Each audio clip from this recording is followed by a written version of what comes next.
চট্টগ্রামের সীতাকুণ্ড। আপনারা না দেখলে বুঝতে পারবেন না জায়গাটা কতটা সুন্দর।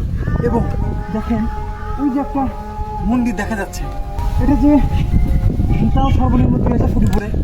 ওই মন্দির থেকে এখান থেকে যেটা আর একটা মন্দির আছে যেটা সর্বোচ্চ চূড়া সীতাকুণ্ডের, ওটা প্রায় 5000 ফিট উপরে।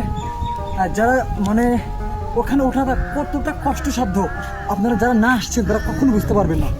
আমরা দেখতে পাচ্ছি অবস্থা খুবই খারাপ। প্রায় 3 ঘন্টা পায়ে হেঁটে জার্নি করে আমরা প্রথম ওই মন্দিরটাতে যাই। ওখান থেকে আবার দ্বিতীয় মন্দির যেটা শ্রী মন্দির, সর্বোচ্চ চূড়া যেটা সীতাকুণ্ডের, সেখানে যাই।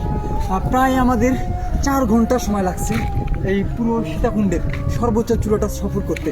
আর সত্যি একদম লাইফে সর্বোচ্চ এক্সপিরিয়েন্স থেকে বলছি, জায়গাটা অনেক সুন্দর, অনেক মানে না দেখলে না আসলে আপনারা বুঝতে পারবেন না যে চট্টগ্রামের সীতাকুণ্ড আসলে কতটা সুন্দর।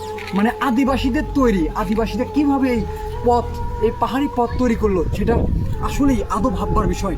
এখানে অনেক জায়গায় মন্দির, অনেক জায়গায় কবরস্থান, আপনারা না দেখলে কখনোই বুঝতে পারবেন না। অনেক সুন্দর একটা জায়গা, আপনারাও চাইলে আসতে পারেন এই সুন্দর সীতাকুণ্ডে। অনেক কিছু শেখার আছে এখানে, অনেক প্রাচীনকালের অনেক কিছু দেখার আছে। যাই হোক, সর্বোপরি আমরা অনেক খুশি।